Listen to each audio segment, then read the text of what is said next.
We've got to support those small, regional, local banks that are supporting your businesses, your restaurants, your hair salons, your laundry, your real estate deals, your commercial deals, all that stuff. What's up, everybody? Welcome back to another episode of The Brief with your one and only Kenny Simpson. Boy, oh boy, oh boy. It's every week that goes by. Are we ever going to get a week where it's just not some drama for your mama, but apparently it just keeps coming in hot. All right, let's get into it and not waste a bunch of time. Okay, let's jump into one of the most important things in real estate that controls whether we're going to have a crash or prices are going to go up. And what is that? What? Did somebody say inflate? No, not inflation, not mortgage rates, could be rates, but more importantly, inventory, right? If you look back at 08 and today, what killed us? We overbuilt, not enough demand, cut our legs off. Now, this last cycle, way too much demand, not enough product. So we're in a low inventory environment. It doesn't seem like it's getting any better. It's just, I don't know what to tell you guys, but we are currently at 2508 listings, 494 pending. Guys, that is terrible. It's not good. Last April, so we're coming into April, we were at 3277. So we need to get more up if we're going to keep on this trend. May was about in the 4,000s. June, July peaked around the 5,500, and then we start scaling back down. So usually it goes up and then down. That's like, can you see that? Up and then down. Okay. So anyways, that's inventory, not looking good, not helping us out. Even if we double the inventory from now, guys, that's not good. What do we need to be in San Diego to be average, to be normal, is 10 to 12,000 units. We're not even close. Nationally, we should be around 2 million. We're sitting at 600,000 or something. It's not good. It's not good. So what else are we talking about this week? Rates. Interest rates are flat. Mr. Jerome Powell, AKA, I don't know what you want to call the guy. I don't know. He went way too far, way too long. We all know that. Printed money, kept rates low. You guys got to be careful about listening to this guy. If you think they know what they're talking about, well, he kind of missed. He should have slowed down in June of 2021. That's when CPI hit 5.1. That's when you should have been like, hey, let's take it down. Let's get out of sixth redlining it. Let's chill out a little bit. But nope, they just kept gassing that sucker down the highway for a long time. Today, that's where we're sitting. Inflation coming down.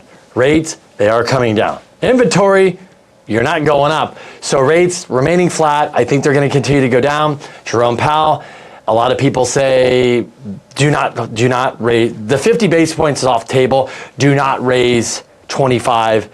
Chill out, dude. Chill out, bro. Okay? There's a lot going on. We had a lot to digest the last couple weeks. Still dealing with it. But I think he's going to raise 25 because he's worried about what you're going to think or what you're going to do. What is going on in the mindset of all this? I can tell you right now what I'm worried about is these small local banks. They're already not lending. Let me give you a couple stats, guys, real quick. On the commercial market, CMBS, if you don't know what that is, we'll go Google it. And if you do you know the lending? I think literally the number's down 87% less lending. 87%. Commercial lending is down 70%. Maybe you guys living your life, working at home, doing stuff. You're like, what's the big deal? Guys, that's a big deal. A lot of deals are not getting done. The commercial market's suffering. It's not good. And that we're not building, we're not producing. This is only going to hurt inventory for rentals and for obviously people trying to buy homes. So high interest rates suck. They're not helping. Way too fast, way too much. And this is what we're dealing with. You drop them low, then you jam them up. And what do you think? What do we always say? The Fed's going to keep hiking until what? Something breaks. Well, did something break? Hell yeah, something broke. Some of the damn banking system. So that's what we're dealing with. Rates are pretty flat. I don't think they're going to change much. Well, the Fed will hike. Let's see what happens. I don't know. Honestly, guys, they're going to go up or down. I'm so confused. I couldn't tell you. So the other thing is another quick little update I want to share. This is kind of good. This is what happens when you get the pushback by Fannie and Freddie got the pushback. They had that stupid DTI hit where they're going to like hit your rate like an eighth. Let's just call it somewhere around there. It's like 3/8 of a cost, or probably like an eighth in rate, somewhere around there, okay? Don't hold me to it. They are holding off on that. We're gonna pause because we got so much feedback that this is ridiculous. Maybe they're gonna go to August. They're gonna hold off till August. Hopefully that goes away. They're already whacking you with all these other hits. Well, remember, if you're a good borrower, to penalize you, to help out the borrowers have crappy credit. I don't know. I don't agree with it. I don't make the rules. That's what's going on. What else are we talking about this week? Fed meeting, went over that. Inventory, went over that. Oh, wait. Let's talk about this whole thing. I don't know if you guys heard about it. It's the banking crisis. And I mentioned in the beginning, do us all a favor. Don't just go run and pull your money out of these banks. We need these banks, guys. Seriously. Crystal, her financing, if you're in the commercial loan business, if you're in the commercial business, hotels, office, construction, retail, industrial, apartment buildings, whatever it is, guys, the local regional banks take care of that. The big banks don't. For a lot of people, they don't understand that. So when you're taking the money out, you're shooting us in the foot. Know what your FDIC limits are. Know that if you have more than one people, their coverage is higher. Go talk to your bank. Go look them up. Go ask the questions. For friggin' sakes, quit listening to the news. Go do your own research. And speaking of your own research, so many people get fearful in this time. You know why? Because you have an IRA, you have a 401k, you've got your properties, you got all this stuff. You don't know what the hell's going on with it. When's the last time you checked in with your financial advisor? When's the last time you checked your 401k, what's in there, your IRA? 1 hour a week, 1 hour a week. If you guys would just go and check your stuff and see what's going on and maybe communicate with your peeps, you'd be in such better shape. 4 hours a month, you can't do that? Give me a break. Come on. We need to all be better about that, checking on the stuff, following up. Nobody wants to do it, but we're going to all bitch and complain when times come like this. We don't know what to do with our money. Well, if you have money sitting around and you know what's going on, not even the hour, what are you passionate about? Are you passionate about companies, stocks, real estate, whatever? Go spend that time to research and learn about it. Like with this banking collapse, maybe there's an opportunity to invest some money to make money, right?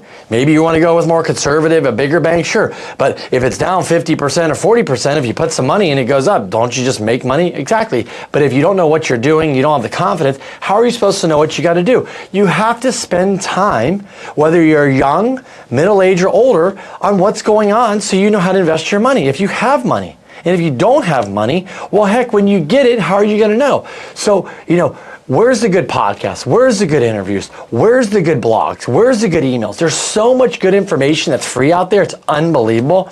But you have to turn off the Netflix and all this other crap just a little bit and go spend time. Because I get always questions. Kenny, how do you learn this stuff? How do you know about all this stuff? Guys, I studied it for many, many years. I started understanding how it all works, and then I was able to watch it, and then now I can explain it back to you guys as best I can to help you out. But I take a lot of time and pride in reading stuff and looking at stuff to learn this stuff, like other friends of mine do too. And that's why they're able to invest in this or do that. And why you're sitting here wondering what's going on, we're all taking advantage of these opportunities and making money, whether it's in real estate or stocks. Yeah, I do a lot of different things. So yes, you might win a bunch. Yes, you might lose some, but you should know what you're doing. And then last but not least, with the banking stuff is hopefully this is isolated. This is going to cause problems. The banks are 100% going to pull back for sure. All of them, the smaller ones, they got to check the balance sheet, see what's going on. They're going to have to probably pull back on lending, get more conservative when they already were more conservative. So this is not good. This is not a good thing. Hopefully we can get this press away on something else. I don't know. Apparently Trump's going to go to jail or something. Just kidding, but right? We need the press to chill out, the media to chill out, quit writing bullshit stories so we can all relax, keep our money in the bank, and realize we're all okay here. We don't have to pull our money, put it under the mattress, go buy gold and silver. You can do that stuff, but if you know what's going on, that's all unnecessary. And so this is going to hurt. Lending's going to get more conservative in the short term until there's more confidence in the system. The secondary market that buys stuff, all that money out there, they're just chilling. Like I keep saying, there's $6 trillion, and you've heard me saying this for a long time, sitting with the Fed, they're making 5%. You guys can go to your money market accounts, your banks, your CDs, you see all that. You can also park money with the Fed. You don't pay state tax or something on it. You can always borrow against it if you need to. That's where the big bucks are. There's $6 trillion sitting there, guys, doing nothing but collecting 5% conservatively because they don't want to be aggressive now. They're just chilling. But guess what happens when they get a little excited, when they get a little bit more confident, and that money starts leaking back in the economy? Boom, you got it, you guess it.